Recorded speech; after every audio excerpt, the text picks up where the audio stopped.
रत्नागिरी शहरानजीक असलेल्या आंबेशेत या ठिकाणी आज सकाळी 10:30च्या सुमारास घराला शॉर्ट सर्किटमुळे अचानक आग लागल्याने आजूबाजूच्या परिसरात काही काळ भीतीचे वातावरण पसरले होते। ही आग एवढी मोठी होती की घरातील सर्व सामान जळून खाक झाले, तसेच घरातील सर्व दागिने आणि घरात कामगारांना देण्यासाठी ठेवलेली जवळपास 2 लाखांची कॅश जळून खाक झाली आहे।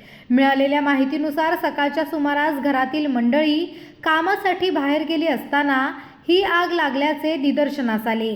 परिस्थितीचे गांभीर्य ओळखून आजूबाजूच्या लोकांनी आग विझवण्यासाठी प्रयत्न केले। दरवाजाला कुलूप असल्यामुळे आग विझवणे अडचणीचे होत होते। त्यानंतर कुलूप तोडून दरवाजा उघडून आग विझवण्याचा प्रयत्न केला। वेळीच आतील गॅस सिलेंडर बाहेर काढल्यामुळे मोठा अनर्थ टळला। आज या घरात भाडे तत्त्वानं राहत असताना आम्ही घरात कोणीही नसताना आमच्या घराला आग लागलेली आहे शॉर्ट सर्किटमुळे। तरी आमचा संसार पूर्णत्व उद्ध्वस्त झालेला आहे।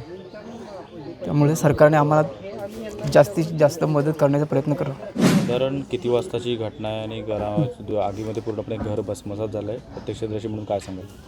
प्रत्यक्षदर्शनी म्हणता 10:30च्या दरम्यान ही आग लागली आहे। ते आग लागलेली असताना आम्हीसुद्धा घराजवळ मी होतो नशिबाने। त्यानिमित्ताने लोकांनी इथे किचाट झाल्यामुळे मी तिथून धावत ताबडतोब आलो इथे। त्यानंतर आतमध्ये विझवण्याचा प्रयत्न केला। आतमध्ये लॉक असल्यामुळे आम्हाला काहीच करता आलं नाही अगोदर। त्यानंतर प्रयत्न करून आम्ही त्या दरवाजा फोडण्याचा प्रयत्न केला। दरवाजा फोडला।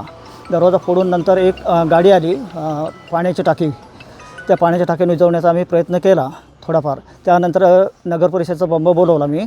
बंबाने त्या आग आम्ही विझवण्यात यशस्वी झालो पूर्णतः, आणि त्यांचं घर भस्मसात झालेलं आहे पूर्ण।